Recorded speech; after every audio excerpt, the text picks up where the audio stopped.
This is a custom tumbler that was made for Neil and Seth over at the Beat Ball Blues show. They gave away a tumbler to one lucky winner, and the winner was allowed to customize it with their own personal photos. So this one has the background image that looks like a kind of a worn out dirty baseball. It's kind of white with some gray spots over it, and then it has red laces top and bottom. In the center in blue it says the Beat Ball Blues show, and above that in a very dark metallic blue, tactile braille is the same, the Beat Ball Blues show in contracted braille. Underneath the words and to the side are 3 Polaroid picture frames. They are green around the edges with green baseball grass at the bottom. And then inside the pictures are 4 personalized pictures of the winner. Axel Cox, 2 of them are individual of Axel Cox, one with a bat, one catching a ball, and the other 2 are family pictures with children. So there you have it. This is a customized that will be going out to the winner. Thank you, Neil at the Blues.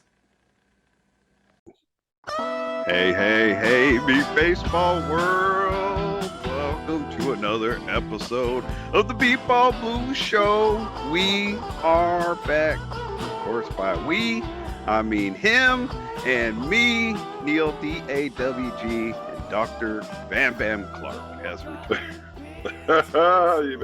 Since you put the doctor on there, I mean, you know me, I don't want to be a stickler, but my mom's gonna be like, "Hey." No, actually, I hadn't, knowing I was gonna say it. I wanted it to rhyme. He and I, or him and I, not me. I didn't rhyme. He and I. I was rhyming. Yeah, no, I got you.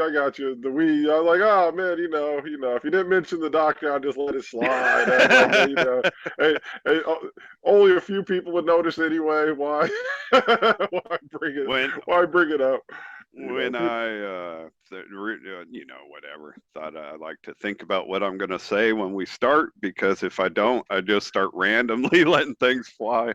Right. And I was thinking, man, knowing that is grammatically incorrect, and his mother will be watching, I should at least point out that I know already.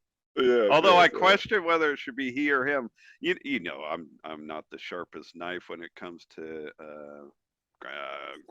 being grammatically correct. And I would have said he and I, but I hear people in interviews and stuff all the time saying him and me and him and I, to where it makes me question if I say the wrong thing most of the time. Well, just I guess a quick quick grammar lesson here.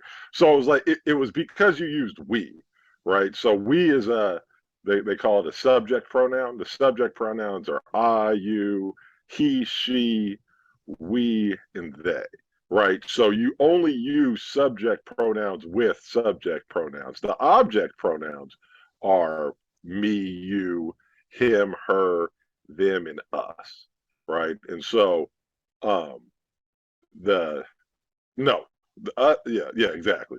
Those are the object pronouns. So you only use object pronouns together. You never would say him and I in any situation whatsoever. But since you said we, you would have to roll with the he and I. If you would have used a sentence that would have used us, me and him would have been perfect.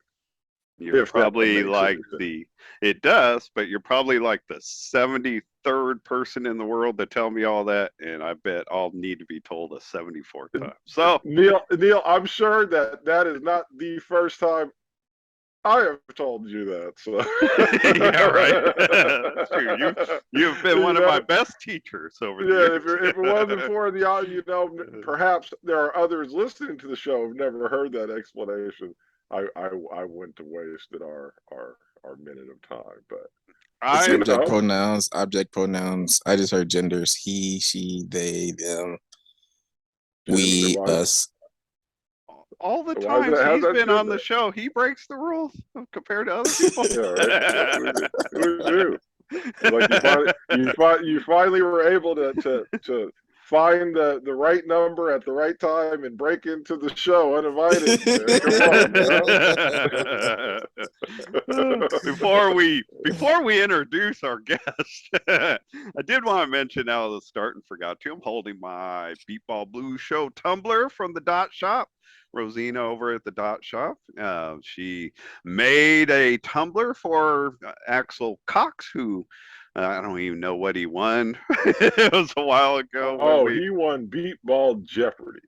Well, no, that was his first time winning on our show, but What that's else not. did he win? Why do you be I fit, think man? it was when He won Axel's best your memory. boy, man. he had the Axel's best. Axel's his boy, and Axel always be winning stuff on the show, man. I don't know.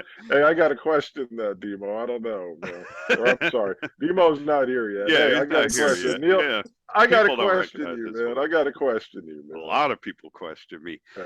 However, I don't answer anything. You don't even remember what he won. Demo, Man. but Demo brought it up, and he's Yeah, right. okay. It's when we did episode number 100. He had like the funniest story or whatever. So we were underwhelmed with the stories we received just by the numbers, not because the stories weren't good, Right. but the lack of responses that we had. We were like, his made me laugh the hardest. And I owe him a prize from a show he wasn't part of before. But anyways, when So the fix was in. I don't even know what I Yeah, said, yeah, bro. exactly. The fix was in. Yeah. It's like, oh, okay, I owed him a prize. Killed Man. two birds with one stone. hey, you didn't mean that. Demo gave us two answers. He never had a chance. Yeah. So, anyways, I think when Rosina makes some of her products, she does little videos and describes everything about the products. I think they're cool. So she had made one of those videos with one of our Beatball Blues Show tumblers. So I had Frankie mix that in with us. Along those lines, Beatball Jeopardy, Richie Flores has been really pushing for us to do another beat baseball Jeopardy. And I guess I should have gone ahead and introduced Demetrius Morrow first, because I was going to ask him his thoughts on beat baseball Jeopardy. So real quick, welcome back, Demo. Mr. C tomorrow. I got to stop you though first, Demo. You know, since we've done that show, right? I've suggested Beatball Jeopardy all sorts of times, right? And Neil always tells me, "Oh no, you never suggest any topic, blah blah blah blah blah." And I suggest, "Hey, what about Beatball Jeopardy? People like that. That's a kind of a cool." No. Richie Flores mentions it. Oh, hey, you know what? We got to do Beatball Jeopardy. Okay. It's okay. If it makes you feel any better, I gave Richie the same answer I give you for the most part. I mean, it was funny because Richie's like, we should do like a crossover show, and have it be on my podcast and on your guys' YouTube channel. And then he's like, and I want to be one of the contestants. Like, man, it's not a crossover show if you're playing for a prize. Like, a crossover show means you're paying for half that tumbler, bro. That's what a crossover. He was all disappointed. Oh, I guess I could help Seth and Frank keep score then. I should be the damn host. If anybody listens to the Beatball Jeopardy show before, Neil didn't freaking know what the hell was going on. Absolutely. Man, Although from that terrible effort, I learned a lot. Like, I think I could do it better the second time. But if you want to take the lead, I'm cool with it. Go ahead. Sorry. No, nothing. I was just going to point out that was not your first time of hosting a Jeopardy, though, right? That's true. But our other way was simpler. When we did it before, it was a lot faster, short. You know what I mean? Yeah, no, I hear you. I got you. Less involved. This gave us the opportunity to do the show better justice, and I failed miserably. But again, I learned a lot. Okay. All right. So you were saying to Demo. Yeah, I mean, I guess the only reason I really brought it up is because if we did that, the prize would be another tumbler from DotShop. But Devo, do you have any? I don't think we should just ask people to come do it again, because that, we had to beg people to, like, I don't think we should just ask the audience, hey, if you want to be part of it, let us know, because that got us nowhere. I think we should like hand pick some people and really try to have a good competitive game. So are you asking Demo's permission on that, or I'm asking Demo's opinion on some people he thinks would be good. Oh yeah. Yeah, because that was the thing with our other game. There weren't, Axel knew, what I'm saying. Axel, like a beat ball kind of, he had all that beat ball knowledge and had been playing a little longer, and so it wasn't necessarily a totally even like game. So hand picking is really the only way to go. But go ahead. Yeah. Do you have any thoughts, Demo? So when you guys did it the first time, I chose not to participate because I felt like I would have just crushed the competition with my beat ball knowledge. So I would first participant I would call would be myself, and then outside of that, outside of that, we're good. Okay, so Demo against himself. No, hey, we could do. You could bring the returning champion, Axel. Yeah, Axel, no. Axel's got enough from us. Oh, okay, yeah. You could bring Kyle Kennedy. He seems to have a lot of b-ball at his young age. To have a lot of b-ball knowledge, like going way back. When we did it the first time, he would have done it. He had plans the night we recorded, so he couldn't do it. But Kyle's wanted to do it, and now I know the rules. If I just reach out to Laya and tell her I want Kyle on the show, she'll make it happen. So you should definitely do. Then the third slot would have to be for an old school person. You know what I'm saying? Somebody from the older generation. It should at least have to be somebody who has 20 plus years in the league. Yeah. Well, but Kyle doesn't even fall under that, though. No, that's what I'm saying. The third person would have to be in the league. Oh, yeah. At least 20 years. You know what I'm saying? Can't just be the young. I don't know if he would want to do it at this point, but I always thought Kevin Simpson would be a good participant in it, and anything involving beat baseball history. Yeah, that almost would be too unfair, though. I almost said that too. Like he might have too much knowledge for the rest of y'all. Yeah, exactly. He says he created it. Although, just simple things, like when one of our categories was in this particular year, where was the World Series played? I doubt Kevin would be able to pull the year and city up off the top of his head. You know what I mean? He knows all the places he played, but not everybody could say, in 2005 we were in Houston, Texas, or whatever, so I don't know. Just some thoughts, I guess. We're nowhere near setting it up, so spending any more time on it when we're short on time. It's a waste of time. Demo, though, we'll pencil you down as a definite maybe.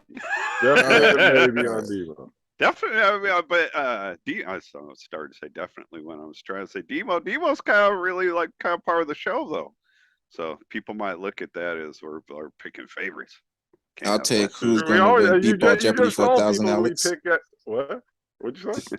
I said I'll take who's going to win Beat Ball Jeopardy for 1,000, Alex. Who is Demo? Now we could bring maybe make it interesting. Bring as our 20-year person, Andrea. she knows beat ball. I love A-Dog, but I think Demo would smoke Andrea. Not because Andrea doesn't have the knowledge, but she wouldn't. Again, kind of like what I was just mentioning, like what year, this, that, who did this, whatever. I don't think she could go against Demo with that stuff. Not that as soon as Demo gave an answer, she would remember it. I think. Am I being unfair? No. You're absolutely right. Hey, before we dive into the point of our show, 20 minutes in, Demetrius has a kind of a funny story from his first World Series involving me that he told me earlier, made me laugh. So. Go ahead. So it actually wasn't my first one. It was no, my first one was 2003, and I was a student at Colorado Center for the Blind. So the only people I knew from the league was my teammates. Like we didn't stay at the hotel, so I didn't get to meet anybody in the league or whatever. But so '06, a mutual friend of Neil and I, Seth knows Arlene. He's yeah, known her as long as I have. Yeah, so Arlene was in Colorado, and she was telling me how she knew Neil, and I was still young in the game. I still really didn't know anybody, and just you guys were the dogs and one of the bigger teams in the league, and General Assembly, we were sitting in front of you guys, and it was in the General Assembly, and you guys were getting up to leave. And I heard Neil behind me, and I was like, "Oh, let me introduce myself. I don't know, we have a mutual friend." And I was speaking kind of fast. I was definitely nervous, And I was like, meeting a big star. I understand. I'm sorry. And for the record, it was not you guys at that point in time. But go ahead.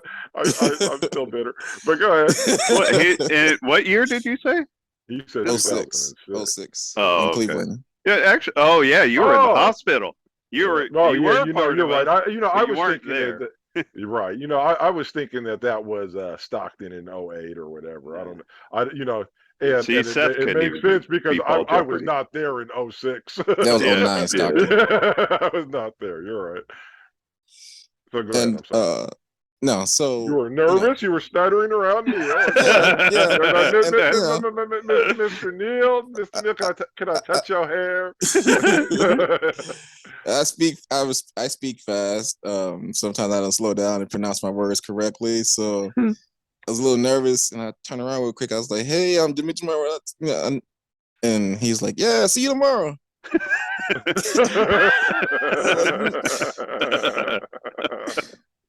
No, Demetrius tomorrow, not tomorrow. I thought that was pretty funny. Stevie Lyles was sitting next to me, and for years he gave me crap about that. Hey, Mr. See you tomorrow. How you doing? Hey, Demo and I have been in a contest for the last 6 weeks. We have every Monday is big day for us. Are you still in it, or are you one of the ones that quit? No, I'm still in it. I see every week more and more people aren't participating, but I'm still in it. We're in a weight losing contest. We're 6 weeks into an 8-week contest, and everybody was just assigned a number, so we're kind of anonymous. And it started out with 28 people, and I think I counted up today that we're down to like 13 people have dropped out. Well, I'm happy with my boy Chris Jackson, because he is not one of the ones that have dropped out. Been trying to help encourage Chris to make better choices. Yeah, Timo, you want to have go ahead. I talked to him late last week also about little tips and things. So yeah. And you guys do know the meaning of the word anonymous, correct? Yeah. Well, who's assigned to what number is anonymous? Where it's not anonymous. Who's all in it? Got you. I mean, you guys all know. You guys all know who's in. I'm sure you guys know. Actually, outside of it's Jason Frazier and his wife Erin that are running the contest from the Archers. They're part of the Archers, but it's not really a beat ball thing. They open it up to beat ball people, but I think it's something they've been doing with like friends and stuff. I don't know most of the people in there. I saw that advertised or whatever. So, but I went ahead and jumped in. So, man, Devo, are you happy with your progress? You good? I mean, I definitely could be doing better. But for me, it was mainly getting in this to jumpstart, my cruise body. I'm going on a cruise in January, so this was just the kickoff. Think you gotta look good to pick up on chicks on this cruise? I hope Andrea's going with you. She's definitely going with me. I thought you were gonna say, man, you're just you're picking it up so you can start your off season workout program. Nothing to do with baseball. It's all encompassed. It's all encompassed. Ball, cruise, I don't know which participant you are, but I've had a number that I thought you were from the beginning. Number 28. Yeah, you wish. You're talking to number 28, baby. Yeah, I'm number 28. Oh, you're talking to number 28, baby. I've been in first 5 out of 6 weeks. That dog. I'm embarrassed that I've had to drop it, but I've dropped 24 pounds in the last 6 weeks. I shouldn't have had to. I weighed like 180 last year at this time, so the fact that I put on 35 pounds in like 6 months, it's disturbing. But nevertheless, try to get back to where I was. But if you're the number, and we need to jump to our actual subject, but if you're the number I think you are, Devo, I'm disappointed in you because you started out hot and you got slow. I think you're number 27. I don't know if that's right. No. Oh, okay. Number 27 was right there with me in week 1, and 27 is still where they were after week 1. I was like, man, Devo, you lost your commitment. No. All right, fair enough. So we brought Demo on. It's been a lot of talk, especially with the All-Star Showcase coming up here in about a month.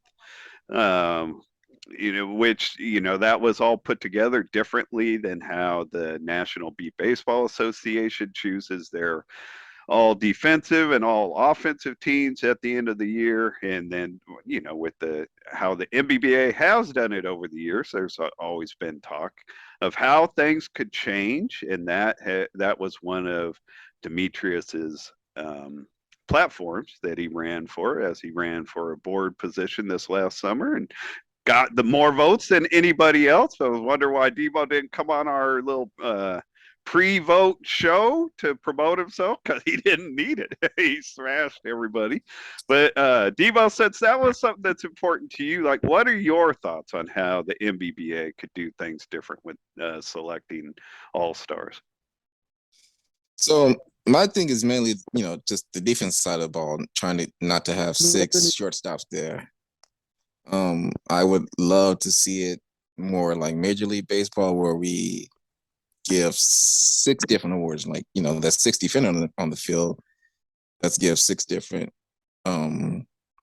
awards, one for each position. But since not everybody runs the same defense or sets their defense even equal on both sides, I think the only way we can do right now, I like I said, I would love to see right and left, but I think the only way we can do right now is just to have short guys, mid guys, deep guys. And so the best 2 short guys, the best 2 mid guys, and the best 2 deep guys. So the short guys would be, in my book, 100 foot and less. The mid guys would be 101 to 130. And then the deep guys would be 131 to 170. And just break it up like that. So if your feet are in one of those zones when you start your play, that's what you are. You're either a short guy, a mid guy, or a deep guy. Seth? Yeah, I'm sorry. I had to go open my door. So kids are returning. Yeah. No, fair enough. I thought you stepped away. So I stepped away for a second. So I just heard the division of players. I didn't hear if there was something before that. So, right? Is that how far we've gotten? Yeah, pretty much. Right. And I wanted to give, because I've been talking so much, right, I wanted to give you the first shot at responding to him. But I could jump in if you want to get your groove. Yeah, no, go ahead. You can speak for a second. I'll pick up anything I missed and then tell you. I mean, is that it? I mean, well, he is separating. I'm wondering if I missed something. Not that I can think. I mean, the general point of it is that we would separate into 3 sections: short, middle, and deep. And he has like feet in mind, like where to designate. Like, go ahead and say your 3 levels again, feet wise. So the short guys would be the 40-foot line to the 100 feet. So to the base. The mid guy would be 101 to 130, and then the deep guys would be 131 to the 170 line. So if you're wherever your feet are at when that play starts, like wherever your X is or whatever you line up on the field, wherever that is, that's the level you're qualified to win an award in. And one other thought he mentioned is doing it more like baseball does, and picking 6 players at 6 particular positions. He acknowledged that not every team, runs the same defense, but having 6, a short right, short left, mid right, mid left, deep right. Yes, yeah, I would love to do it that way, but some people run the point, some people run the reverse point, some people have 4 defenders on the left side and 2 on the right side. So I think it's harder to separate it that way. Right. No, that's to me, that's the only like real division that makes sense depth wise. Because that's the main factor on who gets the put outs, right? How close you are. Most balls are not going to be the deep hit balls, right? That's not the norm. Most people are going to hit shorter balls, so you give them more of a shot. So as we all have said a billion times, to compare the two is unfair. So it only seems right if you're going to do some, let's say, geographic division, that it's a front to back division based on depth. I don't know about the individual players. I think that's hard because also, people swap during the plays and stuff like that. I guess there's still always that issue. What happens to somebody who starts off as an outfielder and they move him up to the middle fielder?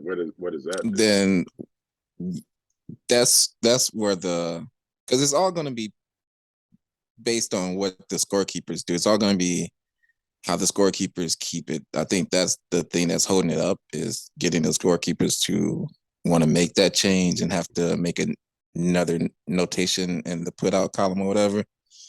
So if somebody moves positions, and if deep is a 3 and they move to the mid, that's a 2. So now their put outs are midfielders. But do they? So if I play, no, I play 6 innings, what? If I make 100 100 putouts, if I make 10, 15 putouts at the deep, and then they move me to the mid, and I make 10 more putouts, how does that affect my ability to get on the All-Star team? You would have to be either qualified for the mid or the deep, or if you get enough at both, you could qualify for both. It's cool, but I say it's kind of messed up. Say you're like the best player, and then somebody else gets hurt, and you need to go fill a hole. You know what I'm saying? Because for whatever reason, Yeah. And then you're kind of out of the All-Star running for as a technicality. Well, maybe we could do top 5 and then do like a utility for somebody who has to move around like that. I like that word. That's the way I've been thinking about it for quite a while. Like, my answer kind of encompasses all of this.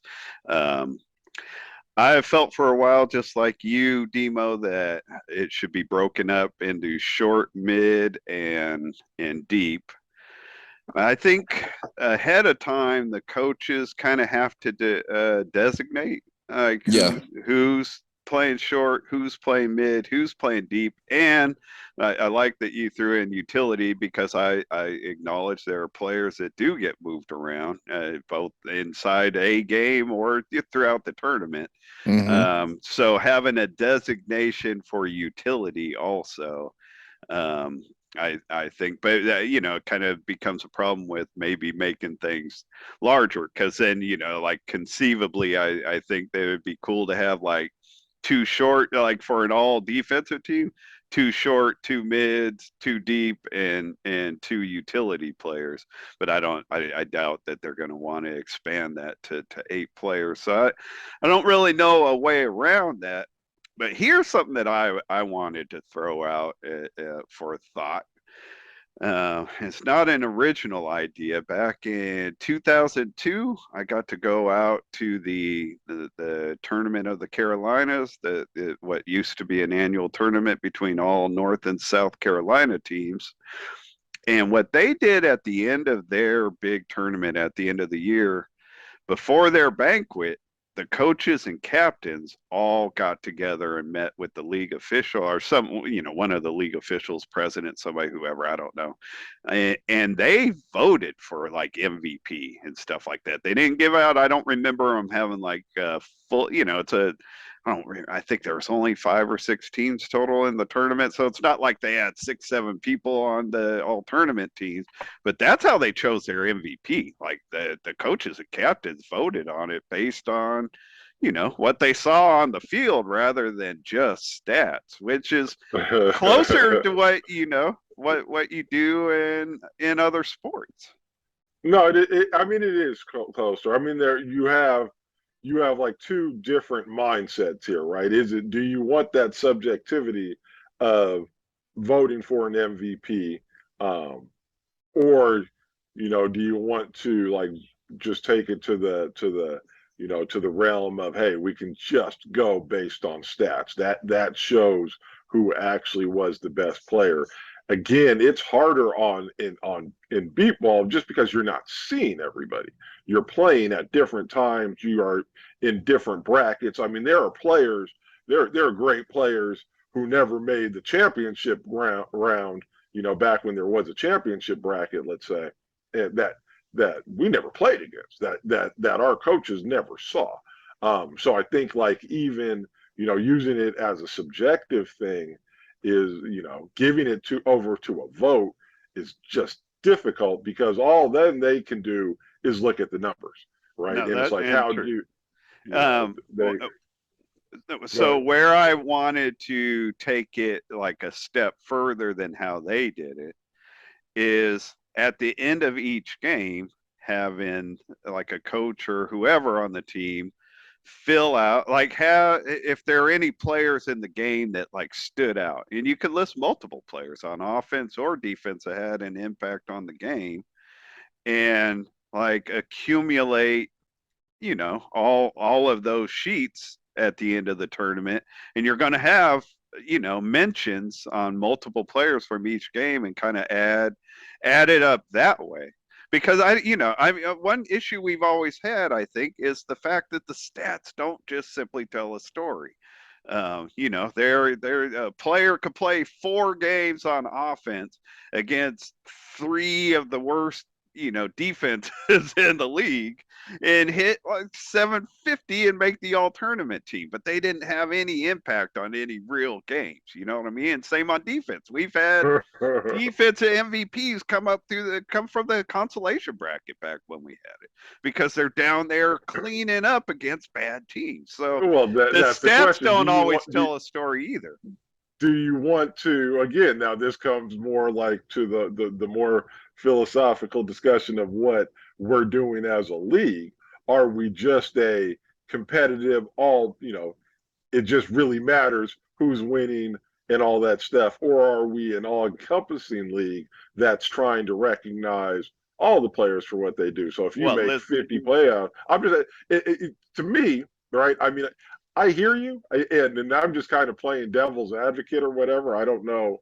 I kind of like that idea of the the voting for it again, but it is kind of tough.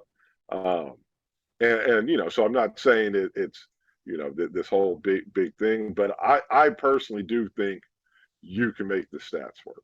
I think you can make the stats work and take kind of the subjectivity out of it. At least, again, if you're talking about an all-star team. That MVP voting, that could be a different thing. But if you're just talking about the all-star team, in the end, you have to accept one thing. Hey, it is you play who you play, right? If you are a bottom dwelling team, then you're on you're a bottom dwelling team for a reason, and you're playing lesser teams, and you're racking up great stats against teams that are your equals. You know what I'm saying? Listen, and I do hear and I used like extremes for my examples. The bottom line though is if somebody was filling out a sheet after every game, every single player has a chance to get mentions or whatever. Demo, sure. Do you have any thoughts on all those ideas? I mean, would it would are you saying like if you filling out the sheet after the game, are you picking one player from the opposite team that stood out to you, or No, you? I think the availability for multiple mentions can be in there. So and so, whatever that played a great middle defense or whatever, even though they only got 2 putouts, or I don't know. Gotcha. And like I'm not expecting coaches to sit there and fill stuff like long form, fill stuff out. Yeah. There'd have to be Yeah. a faster way to do it. But no, after each game, that whoever filled it out for the team would have, an opportunity to give anybody in that game credit, and then that deserved it, that had an impact on the game for whatever reason, offense or defense, and then kind of add it up at the end of the World Series. What was that, Seth? It's kind of, since you can vote for your own team, man, I got a question. In the end, I got a question because I can vote for my own team player like 8 times. No, I'm not. The way I'm laying it out, you can't vote for your own team. I just saying this idea came from how the Carolinas did it. I don't think we should. You're not saying. So I thought you were saying like, say the Heat play the Archers. So the Heat would be assessing the Archers, not themselves. So it's only on the other team. Yeah. Yeah. And each team fills that out. And it doesn't have to be right there on the field because it's for like the end of the tournament. You know what I mean? Just turning them in by the end of the day or something. I don't know. Hold on. And I had another thought on the rational side. Demo, what do you think though of that proposal there? I mean, I can see it working.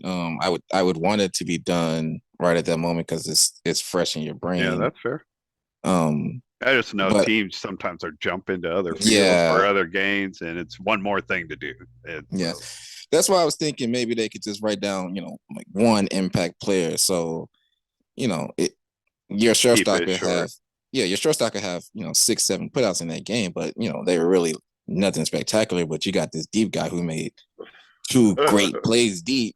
Now they might put that guy down, and then who? Hey, I gotta say though, hey, what 50-footer that gets missed isn't a really important play. Seth has no respect for the short players. I'm just saying, if you miss a 50 ball, if we're in a championship game and somebody hits a 50-footer and you miss it, that's a horrible error.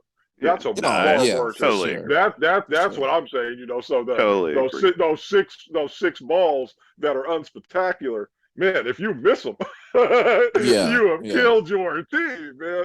So that's kind of where that the statistics do play a role. Let me just throw out a different kind of on building on Demo's thing. What about if you were to actually do like some sort of statistical analysis, right? On kind of, it would take a minute or so, but the number of balls that are hit at the each level, right? And then come up with a almost a handicap sort of thing, right? So a ball hit in short is worth 1, whereas if you make a put out in deep, it's worth 2.5. You know what I'm saying? And then add them up like that, right? To me, that would cover the problems of people moving in and out and all that stuff. So what do you think about that? Yep. No, I like that too. Kevin Simpson broke it down like that, like 2015, 2000 in the old NBBA Facebook group before they shut it down. There was a post going around about that, and he broke it down to like a percentage. Short guys get this much per put out, mid guys get this much per put out, deep guys get this much per put out, and it I like that. It's going to be somebody doing math now, more math, but they don't even want to change the score sheet. So I don't. It's a fun conversation. It's a fun conversation, but with computers now, nobody really has to do math. They'll do it all for you. You just need to put the numbers in. I'm sorry. As a league, even before I was on the board last year, there was talk of maybe trying to go more digital and having scorekeepers use iPads. So I think if we could get them to go there, it would be a lot easier also. On them too, on everybody really. Because then you could just put in the formulas and everything, and it just adds it up itself. Well, we're closing in on when we have to wrap this one up. So, any final thoughts from either of you? No, I mean, like I said, like you said, I ran on. That was part of my platform, part of my pitch to be on the board. So I'm definitely interested in making this happen sooner rather than later, so that people who are deserving of awards don't keep missing out on awards. One thing that I feel like every conversation along this line has proven is that there's no easy answer. So I would love to see like a committee formed to start, tossing around ideas, getting food for thought in there, and seeing what's realistic and what we could shape it into. Yeah. Oh, well, I don't want to say it, but better just one person just Demo just grab it by the bull by the horns. Go with an idea. Get it through. Oh no, I mean I hear you. Like there's gonna be an issue with everything, right? I mean, just in the end, somebody who's deserving, quote unquote, is always gonna miss out, right? That happens in every sport. So I mean, I don't know. I have a problem with kind of with that idea, but everybody's going to be mad. But we just need a little bit more fair, more balanced. Not even fair. Yeah, it's not that it's unfair. It's just it needs to be balanced out a little bit. Yeah, on defense, if you're not playing up front, you don't have a chance at making the all tournament team. And that has, even though I've benefited from it, I know it's never been fair to our great middle defenders, our great deep defenders. They don't get any recognition other than us just saying they're great. So finding a way around that. Even with what I brought up with the different depth levels, the only one that you're really going to see a right fielder have a chance of making is the mid one. Like, you're not going to see a deep right fielder get more putouts than a deep left fielder, or a short right guy get more putouts than two short left guys. So only the midfield. Right. No, you're right, and that's but again, that's where you can't balance everything out. You can't make everything fair. If you were if I was the best defender on the Heat, I wouldn't have been playing right field. And that's what everybody say. If you're good, make it to the left side. But what if you got 6 good defenders? Somebody got to play the right side. Hey, again, life is hard, man. Life is hard. that too, though, is football team all the time, man. Life is hard. That too, though, is why I would rather than it being like you said at first, Demo, like one person in each of the 6 spots. I just like taking 2 middle, 2 deep, 2 whatever, and they do that like in regular baseball. They just vote for outfielders. You could have 3 center fielders playing in the outfield. They don't move them around much on the infield, but like they just pick outfielders and you play where you play. So I don't know. Obviously there's a lot to go into, but it's never going. The league's talked about changes. Our membership has talked about changing this forever. I don't think the league wants the difficulty of changing it really, but the membership. And can I just say that and the real problem is just the deep defenders. Right, Eric has made plenty of freaking all-star teams playing in the middle of the field. The problem is really just the deep defenders. So it might just be easier to figure out a way to break the deep defenders off and not worry about it. Give them a separate award. But there you go. We got to get. But Eric still he wasn't a middle defender. He played at like 95 feet. That would still count as like a short player. Eric never played in the middle. Like, he was never a middle defender, in my opinion. Well, I mean, you played short, and your responsibility was everything short. correct? Yeah, well, yes, but okay, so that's how I determined Eric's responsibility was not to go get 41 footers, right? that's not totally true though, especially once we trade I would say spread it out. Once you did into the spread, that's true. But for the first 8 years you played in that defense, his job was not to go get 41 footers. And even if it was to get 41 footers, it's not the entire field. So his assignment is those defenders, even if you have a defender at 95 feet playing behind somebody, they're a middle defender because they don't have the short responsibility. You can't judge, I don't. I'm not saying you're wrong. I don't agree with that.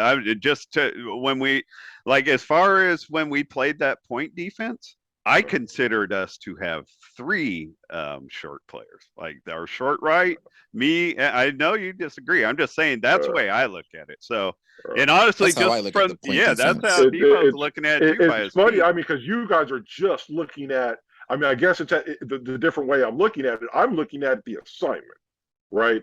I understand. I hear what you're saying. It doesn't.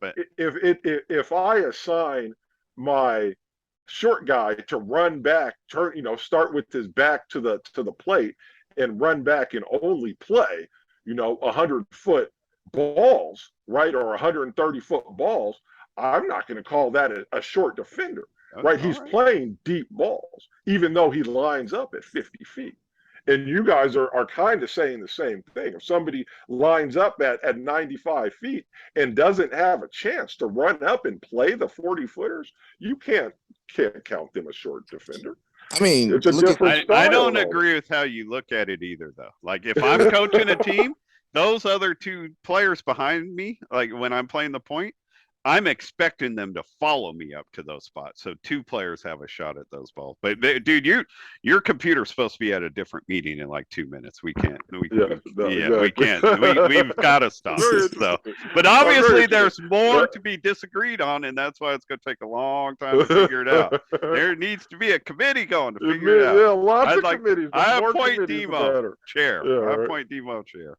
You only need like 50 people, but okay. Thank you to both of you for working with me. It's difficult right now to get things figured out or whatever. So, but thanks for both of you bouncing back and forth on when we were going to get this done. I appreciate it. Appreciate everybody for checking it out. No show until the first weekend of November from us, and we will catch you then. Thanks for being with us again. Demo, you're always welcome. Thank you, Frank Porter, for your help. Thank you, Seth Dog. Good to see you again, dude. It's been like a month. I know, glad to be back. Yeah. All right. Catch everybody later. Okay.